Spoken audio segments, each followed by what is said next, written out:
Good morning everyone. मेरा आज का टॉपिक है कि is war a only solution of peace. इसका मतलब ये है कि किसी भी जगह पर किसी भी दो कंट्रीज के अंदर पीस लाने का क्या सिर्फ वॉर ही एक ऐसा सॉल्यूशन है और कोई इसका सॉल्यूशन नहीं है कि शांति हो सके दो कंट्री में या दो सोसाइटी के अंदर या एक कंट्री के अंदर दो ग्रुप ऑफ सोसाइटी या दो लोगों के अंदर। तो हमें पहले तो ये पता होना चाहिए कि वॉर होता क्या है, इसके साइड इफेक्ट्स क्या होते हैं। इसके नेगेटिव इफेक्ट्स ही हैं ऑलमोस्ट। ठीक है, तो वॉर एक स्टेट ऑफ कन्फ्लिक्ट होती है दो सोसाइटी के अंदर या दो कंट्रीज के अंदर। ठीक है, वॉर जर्नली इसलिए होती है क्योंकि दो ग्रुप ऑफ पीपल या दो कंट्रीज के ओपिनियंस के अंदर, उनकी सोच के अंदर डिफरेंस होता है। ऑल थ्रो वॉर जो है वो एक ऐसा वे हो सकता है जिससे पीस लाई जा सके, पर वॉर के थ्रू लाई हुई पीस के लिए हमें एक बड़ा प्राइस देना पड़ता है, एक बड़ा प्राइस पे करना पड़ता है। फिर चाहे वो कोस्ट हो, लाइफ हो, इंफ्रास्ट्रक्चर हो, ये सब कुछ डैमेज होता है। कंट्री को बहुत ज्यादा ईयर का बैकवर्डनेस भी फेस करना पड़ जाता है इसके थ्रू। ठीक है, और इसको हम लोग दो वॉर्स के थ्रू देख सकते हैं, जैसे कि वर्ल्ड वॉर 1 हुआ और 2 हुआ। दोनों के अंदर हमें सबको पता है कि इसके अंदर कितना लॉस हुआ, लाइफ का भी, इंफ्रास्ट्रक्चर का भी। ठीक है, और लोग सोशली मेंटली भी कितने डिसअपॉइंट हुए। तो वॉर एक अकेला एक ऐसा, तो अगर हम लोग इसका आंसर देखें तो वॉर एक अकेला ऐसा वो नहीं है, सोल्यूशन नहीं है जिससे शांति ला सके। तो कोई अगर पूछेगा कि वॉर सिर्फ एक ऐसा सोल्यूशन है जिससे शांति लाई जा सके, तो सभी कहेंगे कि नहीं। तो इसके सिवा हमारे पास बहुत सारे अल्टरनेटिव वेज है, जैसे कि हम लोग एक ऐसे नेगोशिएटिव टर्म को फॉलो कर सकते हैं जिसे दोनों पार्टीज या दोनों कंट्रीज या दोनों सोसाइटी का जो ओपिनियन हो उसे सुना जा सके, एक विन एंड विन सिचुएशन आ सके कि 50% आपकी बातें सुनी जाएंगी, 50% मेरी बातें सुनी जाएंगी, एक ऐसे एग्रीमेंट पे आके रुकेंगे जहां पे कोई भी डिसअपॉइंट ना फील करे, कोई भी छोटा ना फील करे। तो हम लोग एक ऐसी जगह पे भी आके रुक सकते हैं। तो इसके लिए हमें हमेशा वो विन एंड विन वाली सिचुएशन फॉलो करनी चाहिए। ठीक है, एक पार्टी को दूसरे के और दूसरी पार्टी को पहले के जो सोच है, उनकी थिंकिंग है, उनके व्यूज हैं, इसको सुनना चाहिए। ठीक है, वॉर जो है हमें सबको पता है कि इंडिया के अंदर या पूरे वर्ल्ड के अंदर अलग अलग लोग रहते हैं और हमारे अंदर जो डिस्क्रिमिनेशन है वो बहुत सारी बेसिस पे होता है। ठीक है, पर इन सबको अगर हम लोग इन सभी बातों को छोड़ दे तो हम ये भी देखें ना कि हम सभी जने एक ह्यूमन बीइंग हैं। हम लोग एक ही रेस से बिलोंग करते हैं, हमारे अंदर कोई डिफरेंस नहीं है। वो जो डिफरेंस है वो तो सिर्फ हमने बनाया। तो अगर हम इन सब चीजों को देख सके तो हम लोग पीसफुली किसी भी कंफ्लिक्ट को, किसी भी ओपिनियन को सॉल्व कर सकते हैं। ठीक है, उसके बाद हमेशा वॉर और पीस पैरेलल चलती है। कभी भी कहीं पे अगर लड़ाई और शांति है वो दोनों साइड बाय साइड चलेगी, इसमें कोई डिफरेंस नहीं होता। तो हमें इन सब चीजों को देखकर और एक ऐसे एग्रीमेंट पे आके रुकना चाहिए जो कि पॉजिटिव भी हो कंट्री पे भी और लोगों पे भी पॉजिटिव इफेक्ट डाले। उसके बाद अगर हम लोग इंटरनेशनल लेवल पे डिस्प्यूट्स की बात करते हैं तो एक सीरियस टॉपिक बन जाता है जिसके अंदर बहुत ज्यादा चांसेस हो जाते हैं कि वॉर होगी ही होगी, क्योंकि दो कंट्रीज हैं। तो हर कंट्री ये चाहती है कि सिर्फ मेरी ही बातें सुनी जाए, मैं ही बड़ा हूं, मैं ही पावरफुल हूं और मेरे पास ये सभी पावर है। पर इन सब चीजों को अगर हम लोग देख रहे हैं तो अगर हम लोग वॉर करते भी है ना तो इसके बहुत सारे नेगेटिव इफेक्ट्स पड़ते हैं, क्योंकि अगर दो कंट्रीज वॉर के अंदर आएंगे और अगर वो वॉर एक टाइम तक चलेगा तो ठीक है, अगर वो चलता ही जाएगा और कंट्रीज भी उसके अंदर इन्वॉल्व होती है और अगर दो कंट्रीज के अंदर वॉर होती है तो हमें सबको पता है कि उस वॉर को जीतने के लिए जो कंट्री की गवर्नमेंट है, जो पीपल है, वो पूरी कंट्री की फोर्स को ना उसकी तरफ, वॉर की तरफ ही इन्वॉल्व कर देती है। जैसे कि जितना भी फूड रिजर्व होगा वो उन सब चीजों की तरफ, उन सब लोगों को देना पड़ेगा जो लड़ाई के अंदर इंक्लूड है, ताकि जिताया जा सके। उसके बाद हमारे कंट्री के अंदर जितनी फोर्स होगी वो उस सभी फोर्स को हमें वॉर के अंदर इन्वॉल्व करना पड़ेगा। कंट्री के अंदर कुछ भी हो रहा हो पर हमें मेन फोकस उस वॉर के अंदर देना पड़ेगा ताकि कोई और कंट्री हमें ओवरटेक ना कर पाए। उसके बाद इसके बाद अगर ऐसा होता है कि कभी वॉर बहुत ज्यादा लंबे टाइम तक चली, हमारे पास आर्मी की कमी आ गई, तो लोकल जो सिविल्स होते हैं उन्हें भी वॉर के अंदर इंक्लूड करना पड़ता है। जैसे कि रशिया और यूक्रेन की लड़ाई है, उसमें हमने देखा था यूक्रेन ने सिविल्स को वॉर के अंदर उतारा और बहुत सारे लोगों की जान गई, इंफ्रास्ट्रक्चर लॉस हुआ, लाइफ लॉस हुआ, बहुत मतलब एक तरीके से यूक्रेन ऑलमोस्ट डिस्ट्रॉय हो गया। और उसे बहुत मतलब जितना उसको टाइम लगा डेवलप होने के लिए, इतने साल लगे, और वो डेवलपमेंट कुछ ही सालों में, 1 1 2 सालों के अंदर पूरी की पूरी खत्म होगी। तो हम सबको पता है कि इससे इकोनॉमिकली बहुत लॉस होता है, हमारी कंट्री के इंफ्रास्ट्रक्चर खत्म होएंगे। ठीक है, लाइफ खत्म होएगी, जितनी डेवलपमेंट्स है सब कुछ डिस्ट्रॉय हो जाएगी।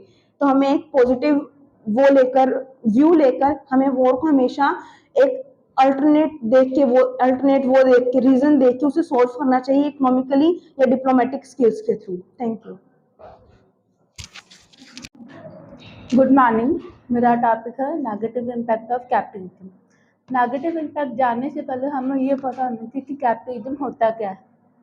कैपिटलिज्म वो चीज़ है जहाँ पर जो बिजनेस ओन करते हैं और जो रन करते हैं वो प्राइवेट फर्म करते हैं, जिसमें गवर्नमेंट का बिल्कुल भी इंटरवेंशन नहीं होता। उसके अंदर कैपिटलिज्म में प्राइवेट ही अपने अपने अकॉर्डिंग प्राइस सेट करती है और अपने according he production and consumption करती है। इसमें गवर्नमेंट का बिल्कुल भी रोल नहीं होता। कैपिटलिज्म के अब कुछ नेगेटिव इम्पैक्ट है, जैसे कि मोनोपोली पावर्स। मोनोपोली पावर्स वो होती है कि जहाँ पर एक ही फर्म के पास पावर होती है उस पर्टिकुलर चीज़ को प्रोडक्ट प्रोड्यूस करने के लिए।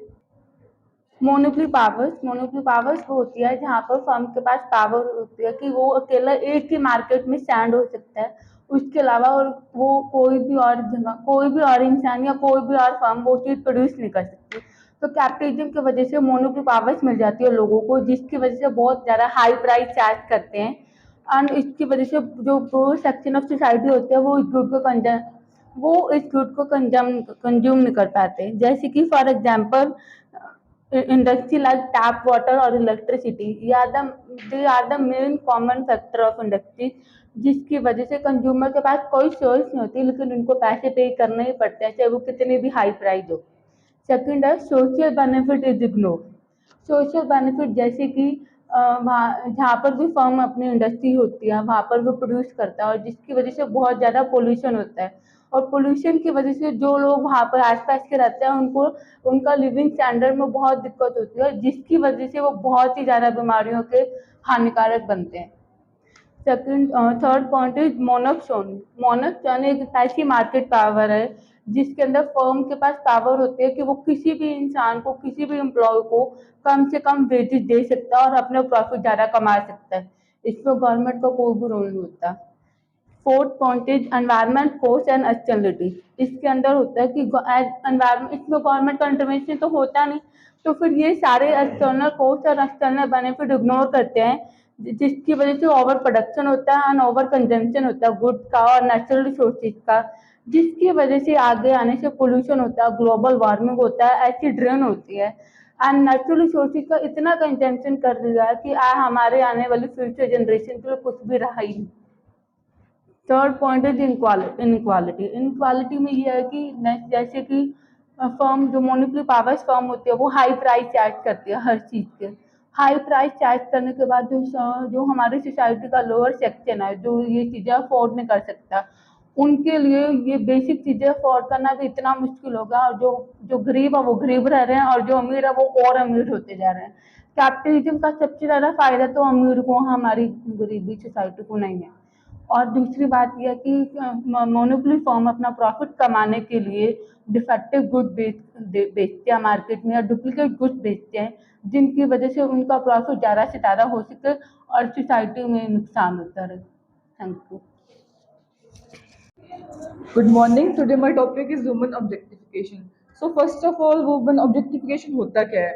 वुमेन्स को ऑब्जेक्ट की तरह ट्रीट करना, उनके रोल्स को डिसाइड करना, उनके ब्यूटी स्टैंडर्ड्स के अकॉर्डिंग उनको एक्ट करने के लिए कहना, ये सब होता है ऑब्जेक्टिफिकेशन ऑफ वुमेन। सो ये इंडिया के अंदर इतना प्रिवलेंट क्यों है और क्या रीजंस है इसके? सो मीडिया वुमेन ऑब्जेक्टिफिकेशन को प्रमोट करने में काफ़ी हद तक और लगभग वही जिम्मेदार है इसके अंदर, क्योंकि इंडिया एक बॉलीवुड और एक रिच फिल्म इंडस्ट्री है इंडिया का बॉलीवुड। सो बट उसके अंदर वुमेन्स को बहुत ही ज्यादा गंदी तरह से पोर्ट्रेट किया जाता है, उनको ऑब्जेक्टिफाई काफी ज्यादा हद तक किया जाता है। हालांकि सोशल लाइफ के अंदर वुमेन ने काफी ज्यादा प्रोग्रेस कर ली है, बट इकोनॉमिकली और सोशली बोथ, बट तब भी उनको बहुत ही ज्यादा बुरी तरीके से पोर्ट्रे किया जाता है।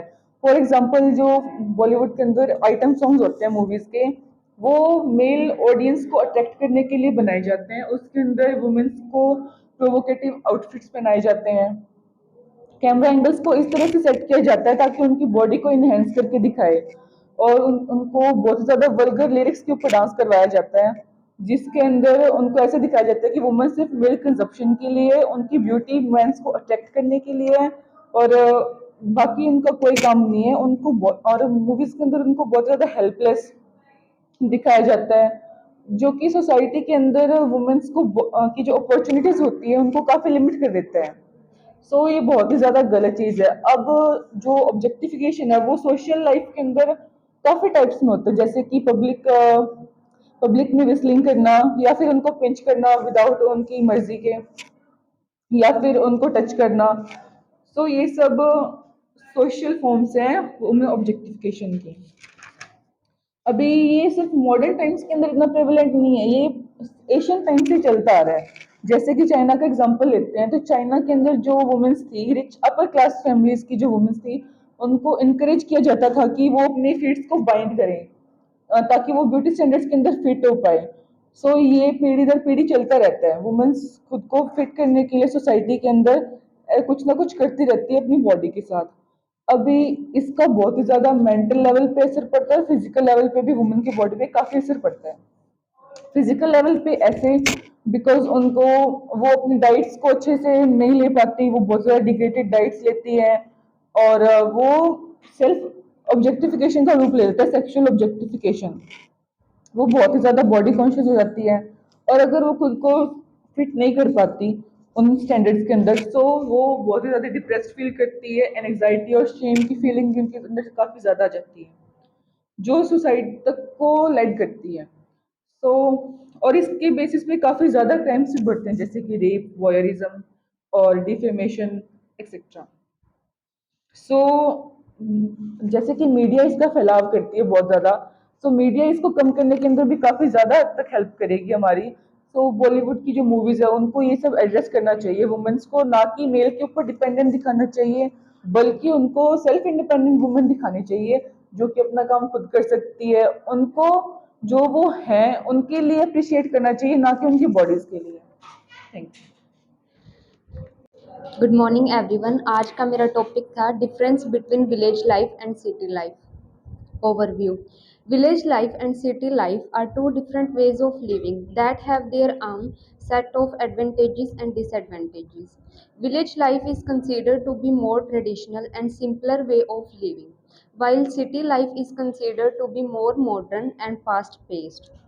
Definition of village life. Village life refers to the way of living in rural areas, typically in small communities where people live in close proximity to each other. Villages are usually located far from cities and are characterized by a simple way of life with fewer facilities and amenities than cities. Peoples in villages mostly rely on agricultural and other traditional forms of livelihood, such as animal husbandry and fishing. There are some advantages and some disadvantages of village life. First is peaceful and relaxed environment. Village life is generally considered to be more peaceful and relaxed than city life. People in villages have a slower pace of life and tend to be more closely connected to nature. Second is strong sense of community. In villages, communities are closely knit where people know each other well and look out for one another. Third is affordable cost of living. Villages tend to be more affordable than cities as the cost of living is generally lower. Some are the disadvantages of village life are: first is limited facilities and amenities. Villages tend to be less developed than cities and so they lack many of the facilities and amenities that city dwellers take for granted, such as hospitals, schools, and supermarkets. Second is limited job opportunities. Villages tend to have a more limited range of job opportunities, with most people relying on agriculture and other traditional forms of livelihood. Third is isolation. Village life can be isolating for some people as they may not have access to the same social and cultural activities that are available in cities. Definition of city life. City life refers to the way of living in urban areas, typically in large communities where people live in close proximity to one another. Cities are characterized by a fast paced and modern way of life with a wide range of facilities and amenities available to residents. People in cities typically rely on a variety of forms of livelihood, including white collar jobs, small businesses, and service industries. There are some advantages and some disadvantages of city's life. Advantages of city life. First is variety of jobs opportunities. Cities tend to be more developed than villages, and this means that there are more job opportunities available. People in cities typically have a wider range of career options and can earn higher salaries than people in villages. Second is cultural diversity. Cities are home to a diverse range of people and cultures, which can be an advantage for people who enjoy experiencing different cultures or ways of life. Third is access to education. Cities tend to have more universities and colleges than villages, providing a wider range of educational opportunities. Disadvantages of city life. High cost of living. Cities tend to be more expensive than villages, with higher cost for housing, transportation, and other necessities. Second is crowded and polluted environment. Cities tend to more polluted with critical air pollution and crowded than villages, which can make life in a city more stressful. Third is noise pollution. Cities tend to be noisy with constant traffic and other noise pollution, which can be disruptive to sleep and daily activities.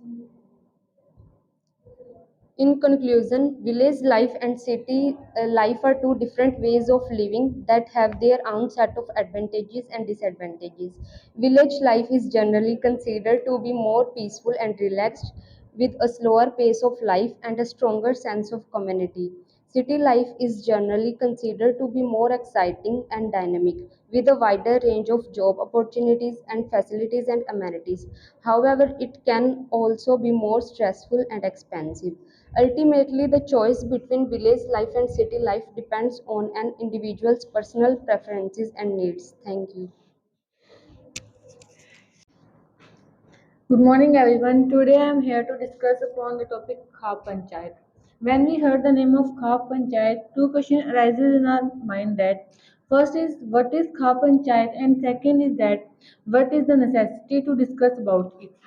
There is an urgent need to discuss about Khap Panchayat as it is present at local level and it influences the mind of the people and also influences our society. That's why there is a need to discuss about Khap Panchayat.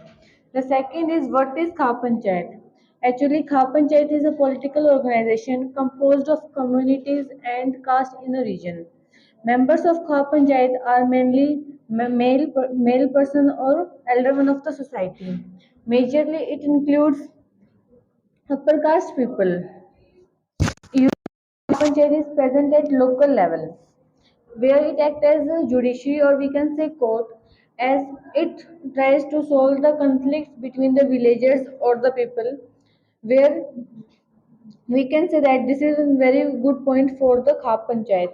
But many people are in against of Khap Panchayat because this is patriarchal in nature. Due to this, its decisions are tilted towards male, and due to all these reasons, a woman have faced many problems in a village. Many times they also take wrong decision and promotes crime like honor killing as they are quite stereotype and old fashioned, so they think that before doing a marriage there are some preventions and we should follow them, like no one can do marriage in the same village, in the same gotar, or in the same or in other caste. This system is very dominant in Haryana, Punjab, Uttar Pradesh, and Rajasthan. If someone go against these rules, they will be punished or killed by Kha Panchayat, and many times Kha Panchayat also take decision like this to kill the couples. For instance, in June 2007, a newly couple married was murdered in Haryana village, Karora village. On this issue, Supreme Court said that this is illegal and KHAP has no right to do that as KHAP has no constitutional recognition. That's why KHAP, many people oppose KHAP Panchayat. Khar Panchayat is strictly against the intercaste marriage and believe in caste system, which is the biggest hurdle in the development of our society and country too. In my opinion, Khar Panchayat can be developed into a very good institution as it is present at local level and it can help in maintaining peace of the society. And it can also reduce burden on the institutions such as police and courts. That's why we can improve it with the couple of some efforts. Thank you. Good morning, everyone. My name is Aksh, and today I will tell you about quantum computer. A quantum computer is a computer that exploits quantum mechanics phenomena. At small series, physical matter exhibits properties of both particle and waves, and quantum computing leverages the behavior using specialized hardware. Classical physical cannot explain the operating of these quantum devices, and a scalable quantum computer could perform some calculation exponential faster than any modern classic computer. In particular, a large scale quantum computer could break widely used encryption scheme and aid physicists in performing physical situation. However, the current state the art in largely experiment and ex- with several obstacle to useful application. The basic unit of information in quantum computing is the qubit, similar to the bit in traditional digital electronics. Unlike a classical bit, a qubit can exist in a suspicious of its two basic states, which loosely mean that is in both state situations. When measuring a qubit, the result is a possibility output of a classic bit. Physically engineer high quality qubits has proven challenging if a physical qubit is not sufficient associated from its environment. It suffers from quantum introducing noise into calculation. National governments have invested heavily in experiment research that aims to develop scalable qubits with longer time and lower error rates. Two of the most promising technologies are superconductors, which associate an electric current by eliminating electrical resistance, and iron trap, which confine a single atomic particle using electromagnetic field. Thank you.